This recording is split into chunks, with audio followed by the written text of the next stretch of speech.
नमस्कार दोस्तों, ocean network में आपका स्वागत है। मैं हूं ओमकार चौधरी। अभी भारतीय जनता पार्टी और शिवसेना के बागी गुट की सरकार को बने हुए 1 महीना पूरा नहीं हुआ है। एकनाथ शिंदे को मुख्यमंत्री बनाया गया था, देवेंद्र फडणवीस उप मुख्यमंत्री बने थे। लेकिन ऐसे में जबकि अभी मंत्रिमंडल का विस्तार भी नहीं हुआ है, उसको लेकर के तमाम तरह की कयासबाजियां चल रही हैं। किसी का कहना है कि सुप्रीम कोर्ट में चूँकि सुनवाई है इसलिए टाला जा रहा है।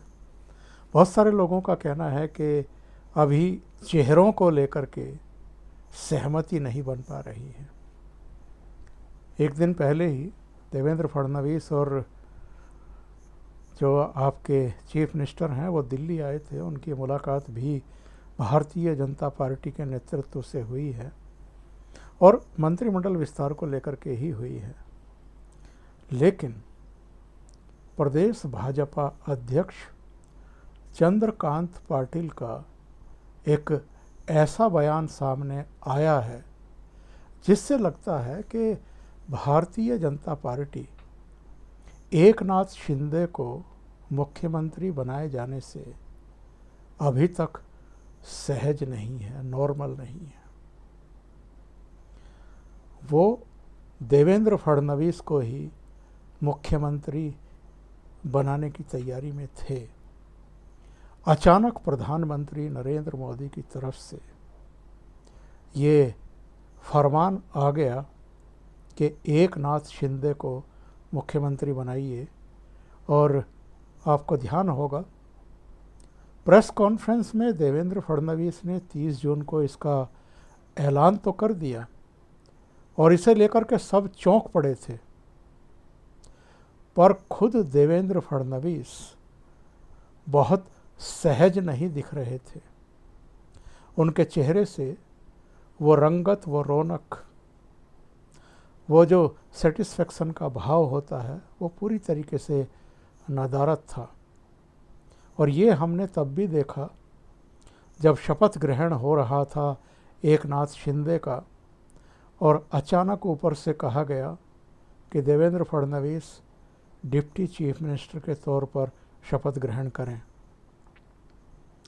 उन्होंने हाईकमान के आदेश को सर्वोपरि मानते हुए डिप्टी चीफ मिनिस्टरशिप की शपथ तो ले ली, लेकिन वो खुश नहीं थे।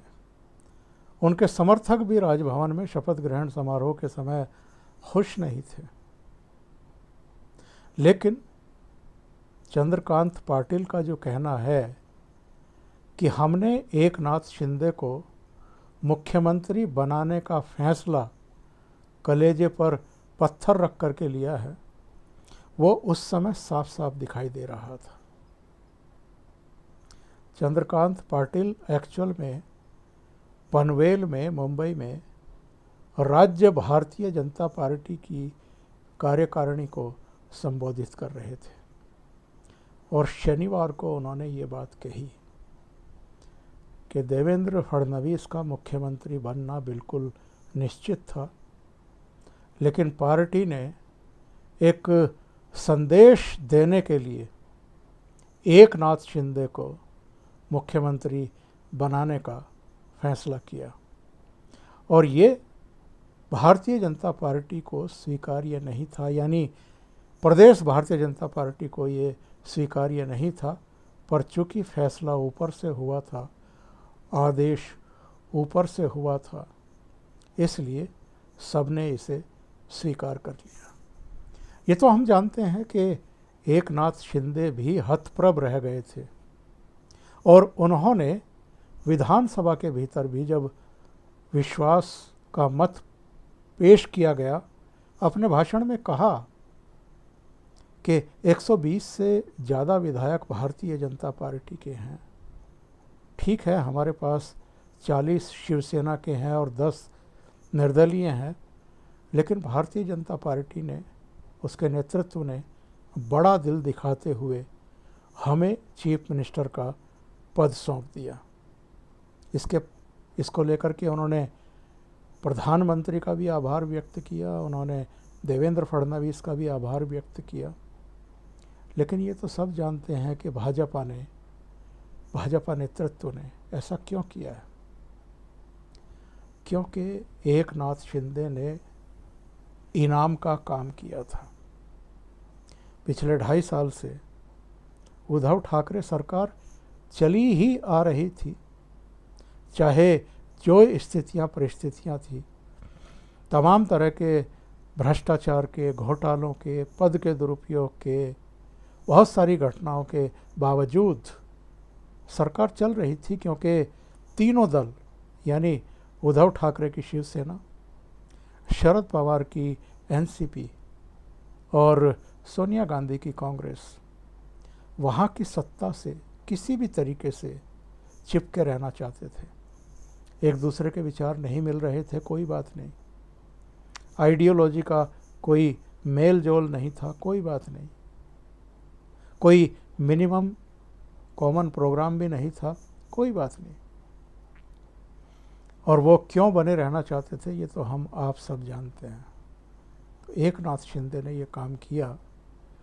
तो एक तो 2024 प्रधानमंत्री के दिमाग में था, लोकसभा और विधानसभा भी, और दूसरे एकनाथ शिंदे के जरिए ये बिल्कुल तय है कि भारतीय जनता पार्टी का नेतृत्व शिवसेना को पूरी तरीके से ख़त्म करना चाहता है। शिवसेना मतलब उद्धव ठाकरे की मनमानी, एरोगेंसी, जो घमंड है और जो ब्लैकमेल की पावर है उनके पास थी अब तक, उसको ख़त्म करना चाहते हैं। और उसी का नतीजा है, मुख्यमंत्री बनाने का नतीजा है कि अब हालत ये हो गई है कि 2/3 एमएलए टूट करके एकनाथ शिंदे के साथ हैं, 2/3 एमपी टूट करके उनके साथ आ गए हैं। अब उनकी नज़र प्रतिनिधि सभा के 282 में से 188 सदस्यों पर है। जब वो टूट करके आ जाएंगे तो पूरे तरीके से शिवसेना पर इनका कब्जा हो जाएगा और बहुत संभव है तब चुनाव आयोग सिंबल या तो इनको आवंटित कर देगा या फिर जो उद्धव ठाकरे का दावा है कि असली शिवसेना तो वही हैं, तो उनसे भी छिन जाएगा। और जिस तरीके से पिता पुत्र यानी उद्धव ठाकरे को और आदित्य ठाकरे को इस समय फिर से परिश्रम करना पड़ रहा है, लोगों के बीच जाना पड़ रहा है, उनके सामने शिवसेना को फिर से खड़ा करने की एक गंभीर चुनौती तो आ ही गई है। दूसरे भारतीय जनता पार्टी ने एकनाथ शिंदे को चीफ मिनिस्टर बना करके मराठा कार्ड भी खेला है। कोई मराठा चेहरा उनके पास था नहीं, एक्चुअल में बड़ा कोई मराठा चेहरा नहीं था। तो हर लिहाज से भारतीय जनता पार्टी नेतृत्व ने सोच समझ करके दांव खेला है। लेकिन आदित्य ठाकरे ने एक बयान दिया है शनिवार को ही, और उन्होंने दावा किया है कि ये सरकार लंबे समय तक चलेगी नहीं। उनका कहना ये है कि दोनों दलों के बीच में मतभेद पैदा होंगे, क्लैश होंगे, पदों को लेकर के दूसरे तरह की प्रॉब्लम्स जो हैं वो क्रिएट होनी शुरू होंगी और अल्टीमेटली ये सरकार गिरेगी और मध्यावधि चुनाव होंगे। अब ये उनका अपना आकलन है। इस बीच बहुत सारे दूसरे खुलासे भी हो रहे हैं जिन पर मैंने एक अलग से वीडियो बनाया था कि जब नक्सलियों को सुपारी दी गई थी एकनाथ शिंदे को ख़त्म करने की, तब केंद्रीय गृह मंत्री और राज्य के जो गृह मंत्री और गृह राज्य मंत्री थे शंभूराजे देसाई, उन सब ने मिलकर के इनको Y+Z+ सुरक्षा देने का फैसला किया था, लेकिन उद्धव ठाकरे ने इसके लिए उनको मना कर दिया था। और ये ऐसे खुलासे हैं जो पूरे मामले को एक अलग ही मोड़ दे रहे हैं। और एकनाथ शिंदे को जाहिर है इसके बारे में जानकारी थी और उन्होंने इसीलिए बगावत भी की। हालांकि मुद्दे हिंदुत्व से उद्धव ठाकरे का भटकाव, कांग्रेस और शरद पवार की गोद में बैठना मुख्यमंत्री पद के लिए, सत्ता के लिए, ये सब प्रत्यक्ष में कहा गया, लेकिन हकीकत तो यही है।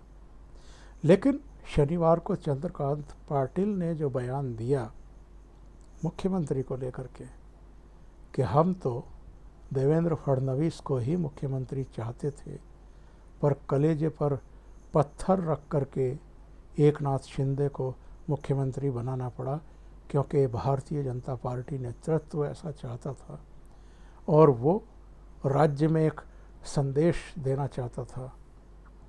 इस बयान के बाद अब देखना दिलचस्प होगा कि एकनाथ शिंदे की तरफ से, यानी शिवसेना के बागी गुट की तरफ से क्या प्रतिक्रिया आती है। अभी के लिए इतना ही। बहुत बहुत धन्यवाद। अगर आपको ये चैनल और इसके कंटेंट पसंद आ रहे हैं तो लाइक करें, कमेंट करें, वीडियो को शेयर भी करें। अभी तक अगर आपने ये चैनल सब्सक्राइब नहीं किया है तो सब्सक्राइब कर लें और साथ में लगे बेल आइकॉन को दबा दें, ताकि आगे आने वाले वीडियो और उनके नोटिफिकेशन आप तक पहुंचते रहें। बहुत बहुत धन्यवाद। नमस्कार।